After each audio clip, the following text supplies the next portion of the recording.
For nearly a century, the Kingdom of Jerusalem stood as one of the most unlikely states in history. A Christian kingdom, thousands of miles from Europe, surrounded by hostile powers, sustained by faith, steel, and fragile alliances. It was not a natural kingdom. It did not grow from the land. It was imposed upon it. Born from conquest and pilgrimage, the Kingdom of Jerusalem existed in a constant state of survival. Every year it stood was a victory. Every year it survived was a gamble. At its height, it controlled Jerusalem itself, the most sacred city in the medieval world. But possession did not mean security, and holiness did not guarantee protection. The Kingdom of Jerusalem was founded in the aftermath of the First Crusade. European armies, driven by religious zeal and promises of salvation, had carved their way across Anatolia and the Levant, capturing Jerusalem in 1099. What followed was not merely a military occupation, but the creation of a state. European nobles crowned kings. Castles rose across foreign hills. Latin laws replaced local customs. Frankish lords ruled over Muslim, Jewish, and Eastern Christian populations. Yet the kingdom was always fragile. Its population was small. Its armies were limited. Its survival depended on constant reinforcements from Europe and the loyalty of allies who often had their own agendas. This was not a nation rooted in geography. It was a kingdom suspended in time. At its strongest, the Kingdom of Jerusalem was ruled by Baldwin IV, a king marked by tragedy. Afflicted with leprosy from a young age, Baldwin ruled knowing he would not live long. Yet under his reign, the kingdom reached a rare moment of balance. Baldwin was a capable commander and a careful politician.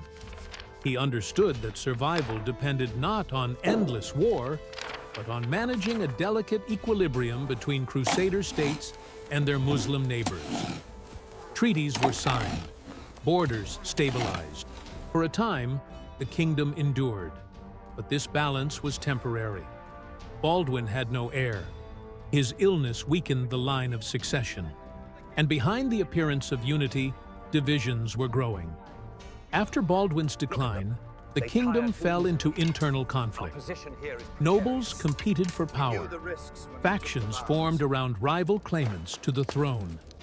Strategic decisions were replaced by personal ambition. Some leaders sought peace. Others pursued glory. Among them was Renaud of Chatillon, a man whose actions would push the region toward catastrophe. Ignoring treaties, he attacked Muslim caravans and threatened the holy cities of Islam. These provocations shattered any remaining trust. The fragile balance that had sustained the Kingdom of Jerusalem began to collapse. While the Crusader kingdom weakened from within, a new force was rising beyond its borders. In the Muslim world, from Egypt to Syria, power was being consolidated under a single leader, Salah ad-Din Yusuf ibn Ayyub, known in the West as Saladin. Saladin was not merely a warrior, he was a unifier. Through patience, diplomacy, and decisive force, he brought together lands that had long been divided. His vision extended beyond territory. It was ideological. For Saladin, Jerusalem was not just a city. It was a sacred trust, and the presence of a foreign Christian kingdom in the heart of the Islamic world could no longer be tolerated. By the second half of the 12th century, the situation is clear. The Kingdom of Jerusalem was isolated, divided, and overconfident. Saladin's empire was united, motivated, and prepared. Diplomacy faltered, raids intensified.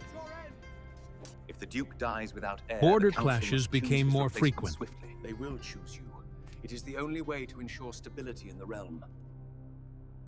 When Renaud of Chatillon attacked a major Muslim caravan, reportedly threatening Mecca itself. The last restraint disappeared. Allahu Akbar! Saladin declared holy war. The fate of the Kingdom of Jerusalem was no longer uncertain. It was approaching inevitable confrontation. After the attack on Muslim caravans, the situation reached a breaking point, and Saladin launched a full-scale military campaign. This was no longer a limited act of retaliation, but a systematic operation aimed at dismantling the Kingdom of Jerusalem. Tiberias was chosen as the target. The city held strategic importance and also belonged to the family of Raymond of Tripoli. By besieging Tiberias, Saladin intended to force the Crusader army out of its secure and well-supplied positions. At this time, the Kingdom of Jerusalem was already internally weakened.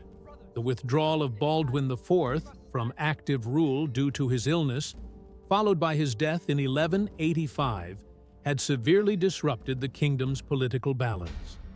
The short regency that followed failed to establish strong central authority. Eventually, Guy of Lusignan ascended the throne.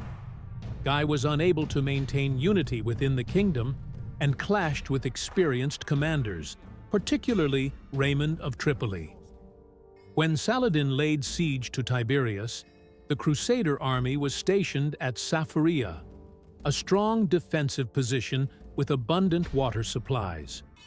Raymond advised against moving the army, arguing that Tiberias could be sacrificed if necessary. He clearly stated that Saladin's real objective was to draw the Crusaders into open, waterless terrain. However, King Guy and the more aggressive faction believed abandoning Tiberias would damage the kingdom's prestige and decided to advance. This decision became the turning point of the campaign. In the heat of July, the Crusader army marched toward Tiberias, leaving secure water sources behind. Rather than engaging in a decisive battle, Saladin harassed the Crusaders continuously, slowing their advance and cutting off access to water. Raids by light cavalry and archers caused both physical exhaustion and psychological strain within the Crusader ranks. As the march continued, the Crusader army began to lose cohesion. Thirst and heat incapacitated soldiers even before battle was joined.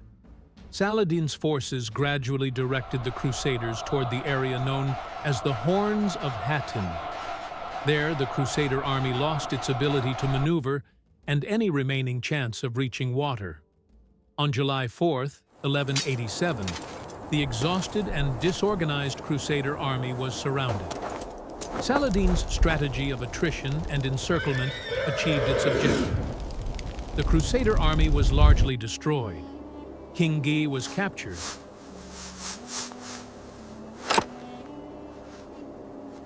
And Reynald of Chatillon was executed by Saladin.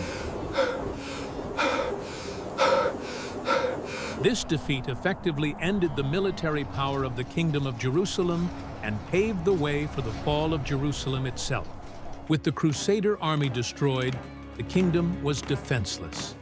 City after city fell to Saladin's forces. And in October 1187, Jerusalem itself surrendered. Unlike the bloody conquest of 1099, Saladin allowed its inhabitants to leave. The city changed hands, but not in fire and massacre. The Kingdom of Jerusalem, as it had once existed, was finished. Fragments survived along the coast. Titles remained. Kings would still be crowned, but the heart of the kingdom was gone. The fall of the Kingdom of Jerusalem sent shockwaves across Europe. New crusades were called.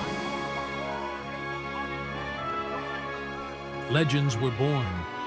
Myths took shape. And with the fall of Jerusalem, an era of the Crusades came to a close. One power faded from the Levant. A new one rose in its place.